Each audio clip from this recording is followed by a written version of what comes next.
Dime tu verdad, me diré lo que está pasando. Tú sabes cómo estoy sufriendo, todo lo tengo que decir. Cuéntame, tu despedida para mí fue dura. ¿Será que te llevo a la luna? Y yo no supe hacerlo así. Te estaba buscando por la calle gritando. Eso me está matando. Oh no. Te estaba buscando por la calle gritando como un loco tomando. Es que yo sin ti y tú sin mí y me llevo el desenfreno y eso no me gusta. Eso no me gusta. Nyonya Sari usia 27 tahun, G2P1A0, usia kehamilan 24 minggu berdasarkan HPHT. Datang ke Posyandu Desa Melati bersama suaminya Tuan Andi. Selama kehamilan ini, Nyonya Sari hanya melakukan pemeriksaan kehamilan 1 kali karena keterbatasan ekonomi dan kurangnya pemahaman tentang pentingnya antenatal care. Ibu mengeluh sering pusing, cepat lelah, nafsu makan menurun, dan terkadang merasa lemas, terutama saat beraktivitas. Suami bekerja sebagai buruh harian dengan penghasilan tidak tetap. Pada saat kunjungan ke Posyandu, kader menemukan bahwa ibu belum mendapatkan pelayanan ANC sesuai standar. Oleh karena itu, ibu diarahkan untuk mendapatkan pemeriksaan langsung oleh bidan desa. Dari hasil pemeriksaan awal, bidan menemukan adanya faktor resiko kehamilan berupa tekanan darah rendah, tingkar lengan atas di bawah normal, serta kenaikan berat badan yang tidak optimal. Bidan menegakkan diagnosa kebidanan ibu hamil dengan resiko anemia dan kekurangan energi kronis. Untuk memastikan penanganan komprehensif, bidan memberikan asuhan kebidanan dan merencanakan rujukan terencana ke puskesmas untuk konsultasi gizi dan promosi kesehatan. Setelah beberapa bulan, dilakukan kunjungan rumah untuk evaluasi tindak lanjut. Nyonya Sari datang ke Posyandu Desa Melati pada hari kegiatan Posyandu Ibu Hamil. Permisi. Pagi Bu Sari, silakan duduk.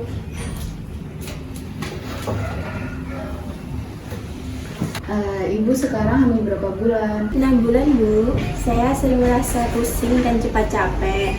Baik Ibu, untuk periksa lanjutan, saya bisa antar Ibu ke ruang bidan ya. Mari Bu.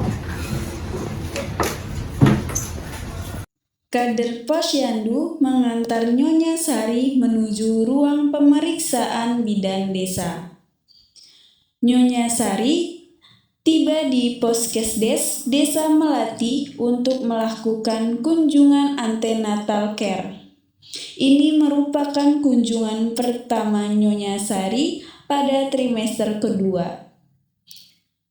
Ibu memasuki ruang pemeriksaan dan disambut oleh bidan desa. Pelayanan dilakukan oleh bidan desa dengan bantuan perawat puskesmas untuk pemeriksaan awal. Permisi Bu. Ya, silakan duduk. Ini Bu Sari ya? Iya Bu, Sebelumnya ada yang dikeluhkan? saya sering merasakan pusing dan cepat capek Bu. Oh iya Bu, nanti untuk pemeriksaan awalnya akan dibantu oleh perawat saya ya Bu ya. Baik Ibu. Permisi Bu, saya izin periksa ya. Baik, saya periksa lingkar lengannya dulu ya Ibu.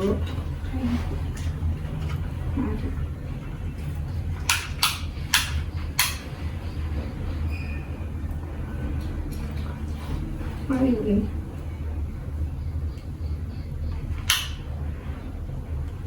Baik, saya lanjut tensi ya Ibu.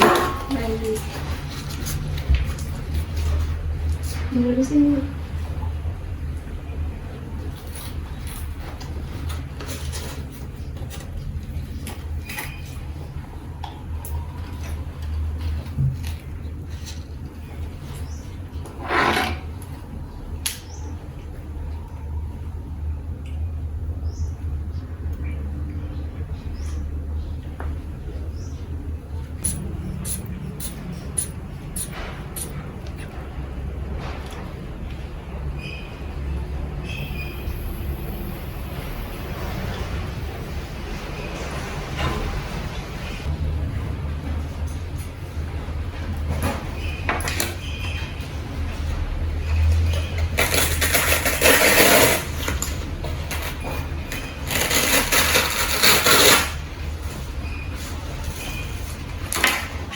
cek HB-nya ya Ibu. Baik Ibu.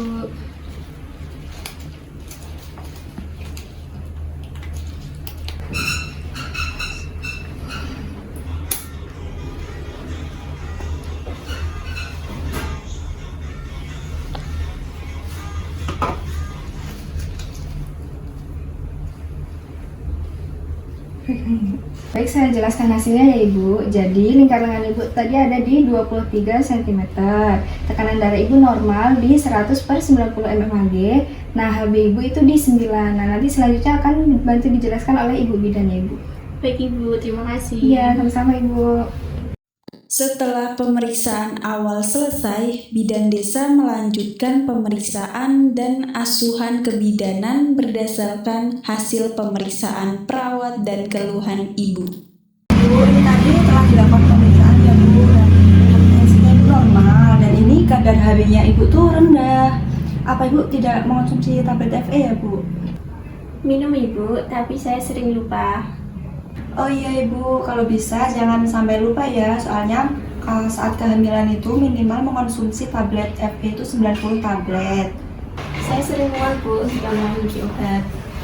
Oh iya Ibu, memang itu efek sampingnya itu mual, jadi Ibu biasanya disuruh mengkonsumsi pada malam hari jika mau tidur. Dan itu nanti bisa dikonsumsi menggunakan air jeruk. Nah, karena air jeruk itu manfaatnya untuk mempercepat penyerapan zat besi dan itu bisa mengurangi mual juga. Jika Ibu merasa mual, Ibu bisa mengkonsumsi itu di malam hari dan menggunakan air jeruk. Ibu sehari-harinya biasanya konsumsi apa aja? Saya sering makan sayur bayam sama nasi aja Bu. Oh iya Bu, biasanya kalau makan tuh berapa kali sehari? Saya makan 2 kali sehari Bu. Oh iya Ibu, Ibu besok bisa datang ke puskesmas bersama suami untuk konsultasi gizi ya Bu. Baik Ibu, besok saya akan mengajak suami saya. Setelah mendapatkan surat rujukan dari bidan desa, Nyonya Sari dan suaminya Tuan Andi datang ke puskesmas kecamatan untuk mendapatkan pelayanan lanjutan. Sesuai alur pelayanan, pasien terlebih dahulu melakukan pendaftaran di loket administrasi puskesmas.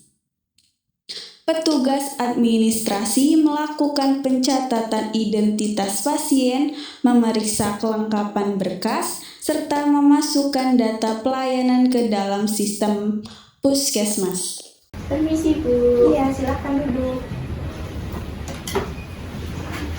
Ada yang bisa saya bantu? Saya mau pendaftaran di ruang gizi Bu. Dengan Ibu siapa?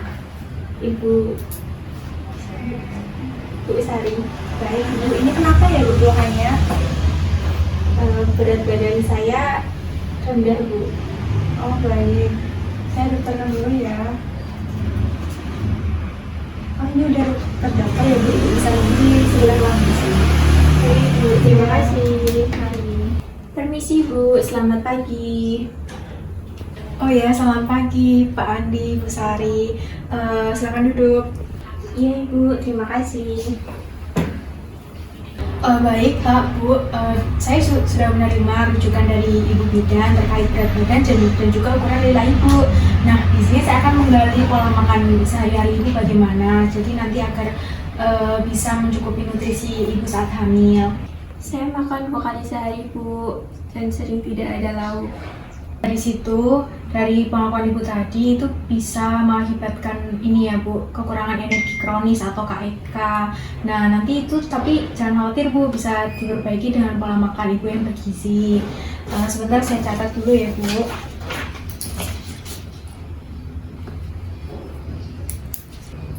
Nah ini juga saya ada leaflet, ini edukasi makanan bergizi pada ibu hamil. Nah bisa terlihat ya Bu, Pak dari sini. Nah, ini ada, tadi kan ibu makannya hanya pakai sayur dan nasi ya. Nah di sini nanti bisa beragam, bisa dengan tahu, tempe seperti itu. Kemudian bisa dengan ikan juga. Nah dari situ nanti kebutuhan gizi ibu nanti bisa terpenuhi seperti itu. Ibu nanti bisa dibaca-baca sendiri di rumah ya Bu. Dan ibu jangan lupa untuk minum tablet FE-nya rutin sehari sekali. Setelah minum tablet FE itu ibu juga jangan mengkonsumsi kopi atau teh karena itu nanti bisa menghambat penyerapan zat besi. Nah, peran Bapak ini juga sangat penting ya Pak untuk pemenuhan tablet FA Ibu. Nanti Bapak jangan lupa untuk mengingatkan ibunya untuk mengkonsumsi rutin setiap hari seperti itu. Baik Bu, akan saya bantu. Baik. Baik Pak, Bu ini udah selesai ya untuk konsultasinya. Nanti ini bisa Ibu Bapak bawa pulang. Kemudian untuk kunjungan selanjutnya nanti akan saya pantau untuk kenaikan berat badannya ya Pak. Semoga nanti berat badan Ibu nanti bisa bertambah seperti itu dan nutrisinya sudah dicukupi. Apakah ada yang ditanyakan? Tidak, terima kasih Bu. Kalau begitu kami izin pamit dulu ya.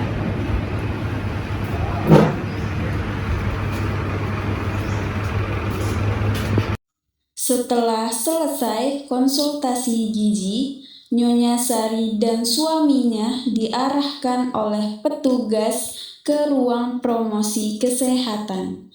Di ruangan tersebut tersedia leaflet tentang kehamilan sehat, tanda bahaya kehamilan, serta persiapan persalinan.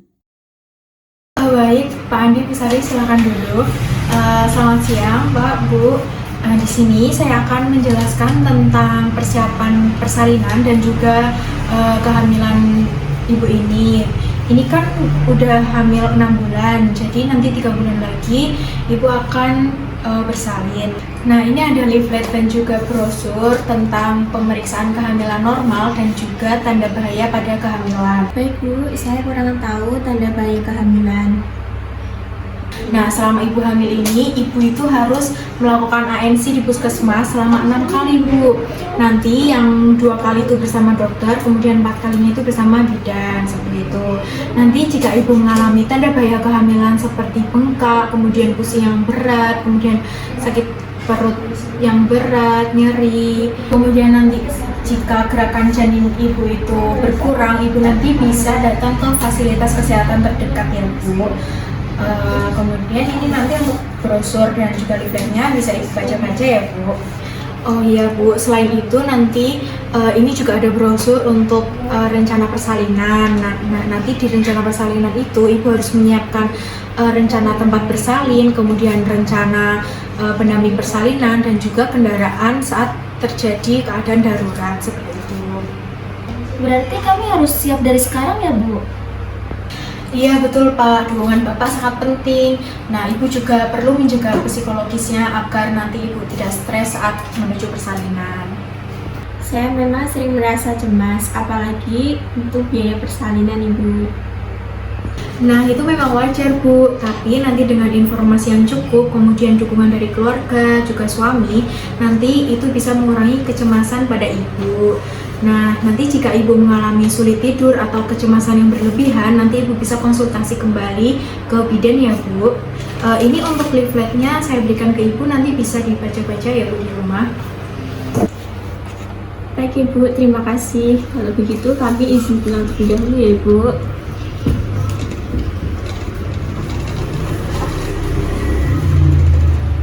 Petugas promosi kesehatan menyerahkan leaflet dan brosur kepada Nyonya Sari dan menjelaskan kembali poin-poin penting sebagai penguatan pesan.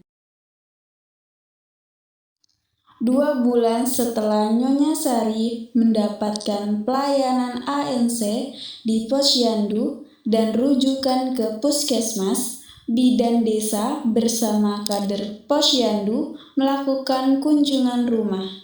Kunjungan ini bertujuan untuk mengevaluasi tindak lanjut asuhan kebidanan, kepatuhan ibu terhadap anjuran yang telah diberikan, serta melibatkan suami dan lingkungan dalam pendampingan kehamilan. Halo Ibu Kader.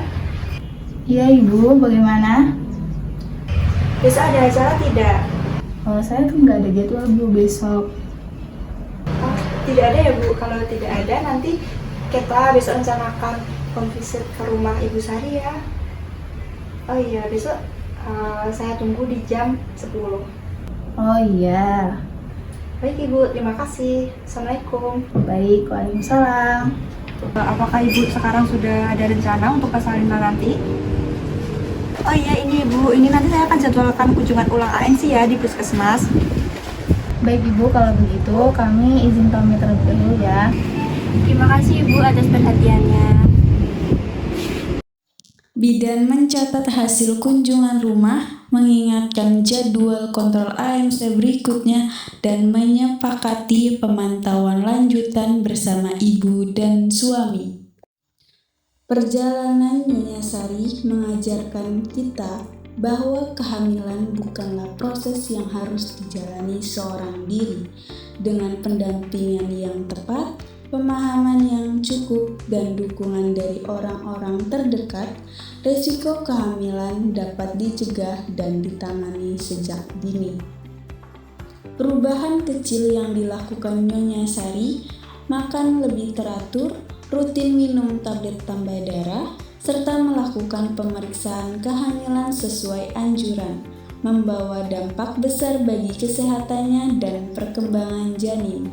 Keluhan pusing dan lemas yang dulu sering dirasakan kini mulai berkurang. Rasa cemas perlahan berubah menjadi ketenangan karena ia tahu tidak berjalan sendirian. Peran suami menjadi kunci penting dalam proses ini. Dukungan sederhana seperti mengingatkan minum tablet tambah darah, membantu menyiapkan makanan bergizi, dan mendampingi setiap kontrol kehamilan, memberikan kekuatan bagi ibu hamil untuk tetap menjaga kesehatannya. Ketika suami terlibat aktif, ibu merasa lebih dihargai, lebih kuat, dan lebih siap menghadapi persalinan. Tidak kalah penting, kehadiran bidan desa, kader posyandu, tenaga puskesmas, dan tokoh masyarakat menunjukkan bahwa kesehatan ibu hamil adalah tanggung jawab bersama. Kunjungan rumah yang dilakukan bukan hanya sebagai bentuk pemantauan, tetapi juga sebagai wujud kepedulian dan komitmen untuk memastikan ibu dan bayi berada dalam kondisi aman. Kisah ini menjadi pengingat bagi kita semua bahwa pemeriksaan kehamilan rutin, pemenuhan gizi yang cukup, serta kesiapan persalinan bukanlah pilihan, melainkan kebutuhan. Setiap ibu hamil berhak mendapatkan pelayanan kesehatan yang layak, informasi yang benar, dan dukungan dari lingkungan sekitarnya. Melalui cerita Nyonya Sari, kita belajar bahwa keterbatasan bukanlah penghalang untuk hidup sehat. Dengan kerjasama, edukasi, dan kepedulian, kehamilan beresiko dapat berubah menjadi kehamilan yang lebih aman dan terpantau. Mari bersama-sama kita dukung ibu hamil di sekitar kita, karena menjaga ibu hari ini berarti menjaga generasi masa depan. Dari ibu yang sehat akan lahir anak yang kuat, dan dari lingkungan yang peduli akan tumbuh harapan bagi kehidupan yang lebih baik.